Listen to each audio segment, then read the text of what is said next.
Para tudo! Você decidiu estudar inglês e ainda não sabe quais são os verbos mais usados? Então você está perdendo tempo. Fica aqui comigo que eu vou te mostrar cada um deles e seus significados.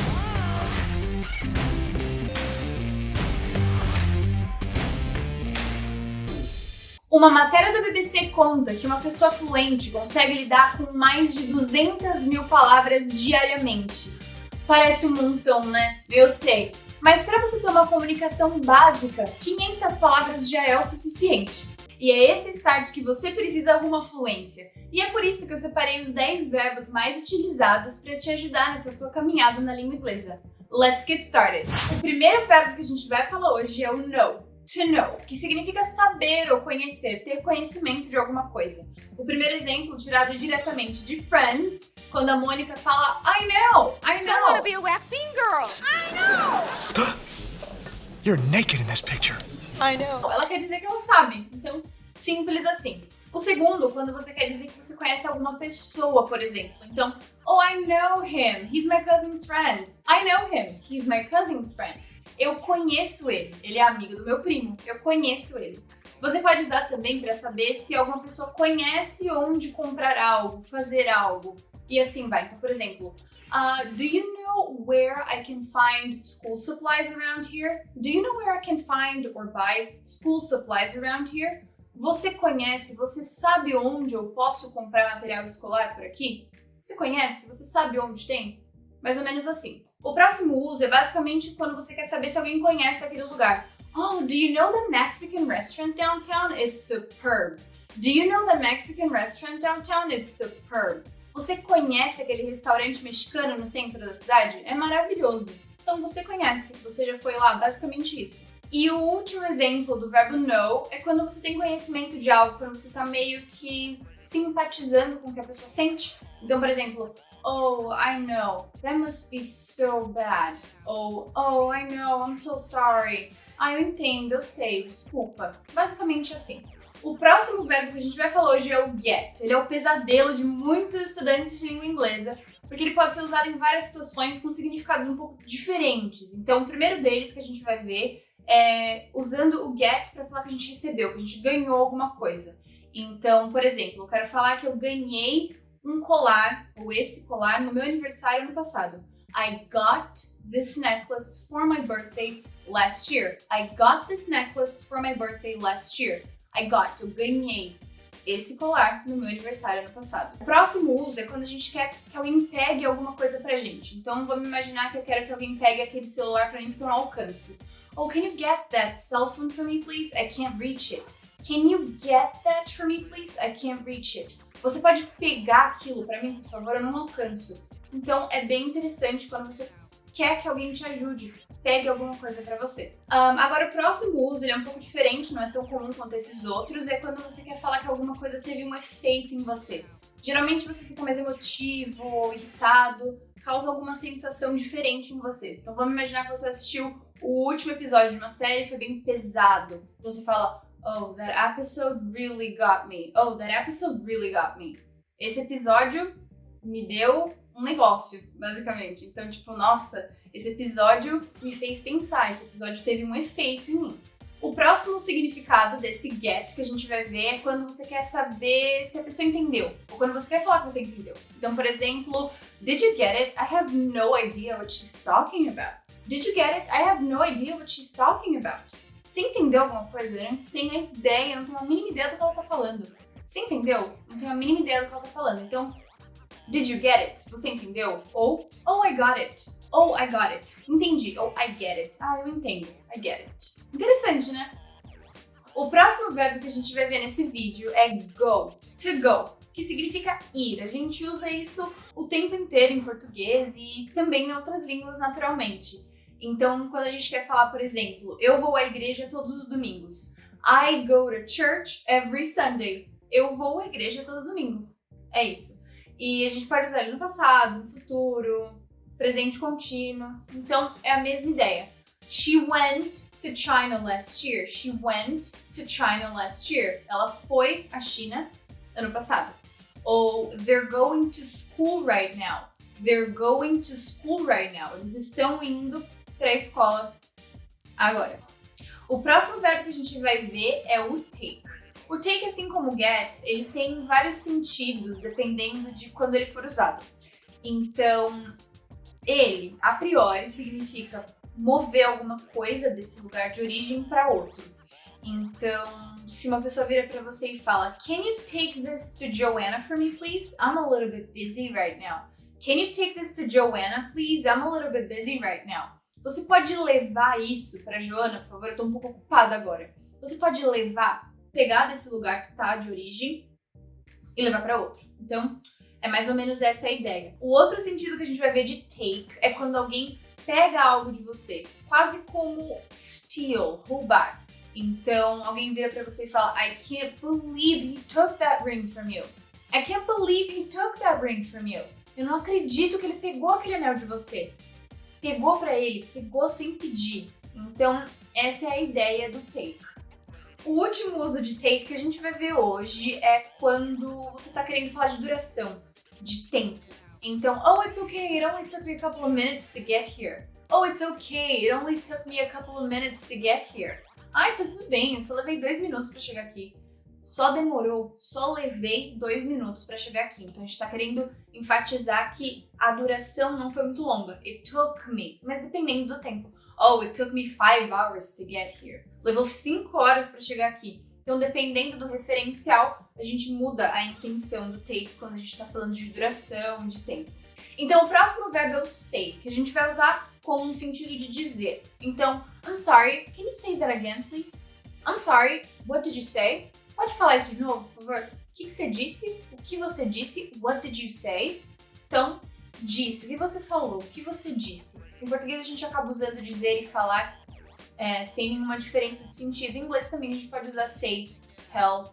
Então, o que muda, na verdade, é o que vem depois, mas isso não vem ao caso. Então, quando você quer falar, por exemplo, como se fala não sei o que em inglês, uma frase bem conhecida de todos os estudantes. Então, how do you say comida in English? How do you say comida in English? Como se fala, como se diz comida in English? O outro sentido, que na verdade é dizer também, só que no sentido de contar, ele te falou, ele te contou, a gente pode usar o say, you tell. Então, did Lucas tell you? Did Lucas say why he wasn't coming? Did Lucas say why he wasn't coming?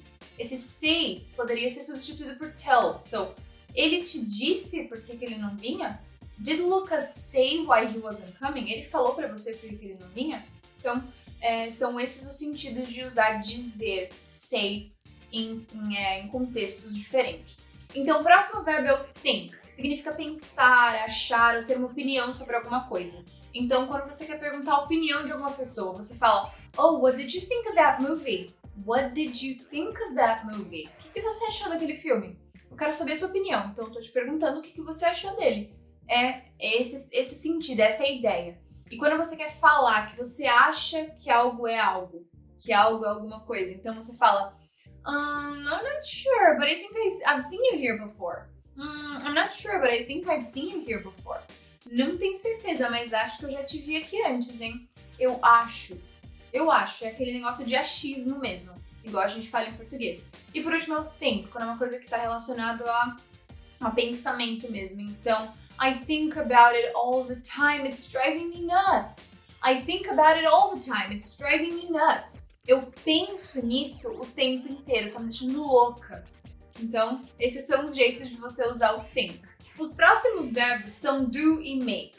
Eles são bem parecidos, mas eles são usados em contextos diferentes, sim. O primeiro, do, significa fazer, mas a gente vai usar ele quando a gente está falando de uma obrigação ou de alguma tarefa de casa. Então, por exemplo, I always do my homework after lunch. Pensa assim, uma obrigação, então você vai fazer a sua lição. E pensa também que ela já está feita, ela já foi made, ela já foi feita por outra pessoa, você vai completar. Então você não está criando algo, você está completando. Então, do my homework. E quando a gente está falando de tarefas de casa, a gente também vai usar o do. Então, dude, you need to do your laundry. Dude, you need to do your laundry. Você precisa lavar sua roupa. Você precisa lavar sua roupa. Então, do the laundry, lavar a roupa. E a mesma coisa para lavar louça, por exemplo. Do the dishes. Wash the dishes or do the dishes. Lavar a louça. É a mesma coisa. Ele também, o verbo do, ele pode ser usado como um verbo auxiliar, que vocês já devem ter ouvido alguma vez na vida. Então, do you like chocolate? Do you like chocolate? Aqui nessa pergunta, do you like chocolate? O like, na verdade, é o verbo principal e o do é o auxiliar. Então, ele só está ajudando esse verbo like para fazer essa pergunta. Então, você gosta de chocolate? Do you like chocolate? Essas são as maneiras de usar o do em contextos. Agora o make, que também significa fazer, ele tem um sentido de uma coisa mais manufaturada, que você usou suas mãos para fazer, que você criou, que você produziu. Então, começando na cozinha, que é um dos jeitos mais comuns de você ouvir o make sendo usado. I can make dinner for us tonight. I can make dinner for us tonight. Eu posso fazer a janta pra gente hoje. Eu posso fazer a janta. Então, eu vou ter que usar minhas mãos. Vou ter que produzir, eu vou ter que criar um prato, vou ter que fazer alguma coisa. Ou quando você quer falar de origem de alguma coisa, material de alguma coisa. Então, this ring is made of silver. This ring is made of silver. Esse anel é feito de prata. Tô falando do material dele. Os próximos jeitos são quando você está falando de planejamento de alguma coisa, ou quando você está querendo falar de decisão, tomar decisão. Em português a gente fala, você precisa tomar uma decisão. Em inglês, a gente vai usar o verbo make. So, you need to make a decision. You need to make a decision. Expressão fixa. Make a decision. Tomar uma decisão. Fazer uma decisão. E quando você está fazendo planos para alguma coisa. So, I'm making plans for my trip to Uruguay. I'm making plans for my trip to Uruguay. Eu estou fazendo planos para minha viagem pro Uruguai. E o último jeito de usar make é quando a gente quer falar que algo faz a gente sentir outra coisa. Então, por exemplo, you make me so happy. Essa ideia de ação e reação. You make me happy. Você me faz feliz. Você faz alguma coisa que me faz feliz. You make me happy. This makes me nervous. Isso me deixa nervosa. This makes me nervous. Então, nessas situações de ação e reação, de que uma coisa faz a gente sentir outra, a gente vai usar o make também. Esses são os jeitos mais comuns de você ver o make e o do por aí. O próximo verbo ele também é bem coringa, a gente vê em todos os lugares, que é o have. O sentido mais comum do have é ter, é possuir alguma coisa. Então, por exemplo, my parents have a beautiful house in the countryside. My parents have a beautiful house in the countryside. Meus pais têm uma casa linda no interior da cidade. Meus pais têm uma casa linda no interior. Então, have alguma coisa. Lembrando que have e have got, no sentido de possuir, eles podem ser usados do mesmo jeito. Então, I have a dog ou I have got a dog tem o mesmo significado. Eu tenho um cachorro. Have got, às vezes, é usado um pouco mais no inglês britânico do que no americano, mas é basicamente isso, a mesma coisa. O outro sentido de você usar o have é quando a gente está falando do causative have, causativo, quando algo é feito para nós. Então, dá uma olhada nessa seguinte frase. I have my hair cut by the same person since I was 8. I have my hair cut by the same person since I was 8. Eu tenho meu cabelo cortado pela mesma pessoa desde os 8 anos. Em português a gente não fala isso. Em português a gente usa eu corto meu cabelo com a mesma pessoa desde os 8 anos. Só que em inglês, se você fala I cut my hair, quer dizer que você mesmo pega a tesoura e corta seu cabelo. Então, quando você quer falar que você foi ao cabeleireiro e ele cortou o seu cabelo, você vai usar I had my hair cut. Eu tive meu cabelo cortado. Que em português a gente falaria, eu cortei meu cabelo. Isso é a mesma coisa para qualquer serviço que a gente contrata outra pessoa. Então, por exemplo, I had my car fixed last week. I had my car fixed last week. Eu tive meu carro consertado. Consertaram meu carro. A gente falaria em português, eu mandei meu carro para o conserto. Então, é essa ideia de ter alguém fazendo isso pra gente. O outro jeito muito comum de usar o have é quando a gente vai comer ou beber alguma coisa. Então, você tá num restaurante e você fala que você vai querer a pizza de margarita. I'll have the margarita pizza. I'll have the margarita pizza.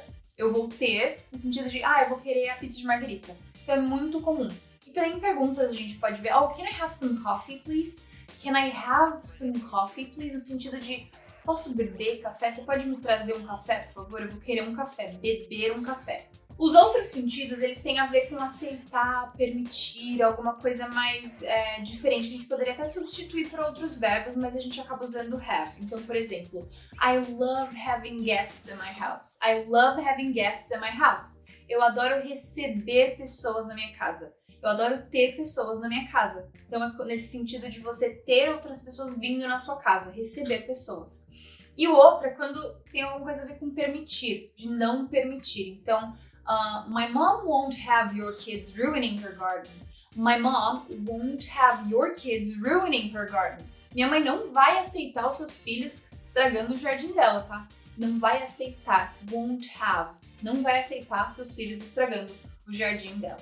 E por último, assim como o do, a gente pode usar o have como verbo auxiliar, principalmente do present perfect. Então, para falar de alguma experiência, alguma coisa que saber de uma experiência de uma pessoa. Então, have you ever been to China?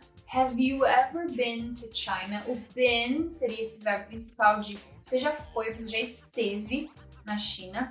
E o have tá só auxiliando esse verbo principal. Esses são os jeitos mais comuns de você ver o have por aí. O último verbo que a gente vai ver no vídeo de hoje é o verb to be. O verb to be ele é muito importante porque ele tem vários sentidos e eu acho que a primeira coisa que a gente tem que falar hoje é sobre idade. Em português, a gente acaba falando que a gente tem alguma idade e a gente quer traduzir literalmente para o inglês. Então, I have 10 years old. Não é bem assim. Pensa que a gente é uma idade temporariamente. Depois a gente vai mudar. Então, a gente não tem, a gente só é. Então, I am 21 years old. Eu tenho 21 anos de idade. Eu sou 21 anos de idade. They are 32. He is 10. Eles têm 32. Ele tem 10. O próximo é quando a gente quer falar de personalidade. Então, she is always nice to me. É um traço da personalidade dela. Ela é sempre muito legal comigo. She is. A gente pode até usar no negativo, então a gente só vai adaptando de acordo com o que a gente quer falar. A gente também pode falar sobre profissões. Então, I am a teacher. Eu sou professora. She is an engineer. Ela é engenheira. My dad is a musician. Meu pai é músico. They are teachers. Eles são professores. Então, a gente vai adaptando de acordo com a pessoa. E depois a gente também pode falar de nacionalidade. Então, I am Brazilian. Eu sou brasileira. They are Irish. Eles são irlandeses. She is North American. Ela é da América do Norte. Então, quando a gente vai falar de nacionalidade, a gente vai usar o verb to be via de regra. Quando a gente quer fazer a pergunta de horas, what time is it? Expressão fixa, a gente vai usar o verb to be. E por último, quando a gente usa to be com hífen no final de alguma coisa, é porque a gente quer falar que é in the near future, num futuro próximo. Então você fala, oh, she's a bride to be. She is a bride to be. Vai ser noiva, ela tá pra casar. Ela vai ser uma noiva no futuro próximo. Então é bem interessante esse to be no final de outra palavra pra gente usar de uma forma mais natural, né? Agora que você já conhece, você já sabe quais são os 10 verbos mais usados da língua inglesa, eu quero te convidar a mergulhar de cabeça e aprender 400 palavras em 30 dias. Você topa o desafio? No link da descrição você vai ter acesso a um e-book com roteiro de estudos, vocabulários, tudo contextualizado com exemplos, para você conseguir estudar. Say yes and learn English. Conte sempre com a Fluency Pass para acelerar sua fluência no inglês. See ya!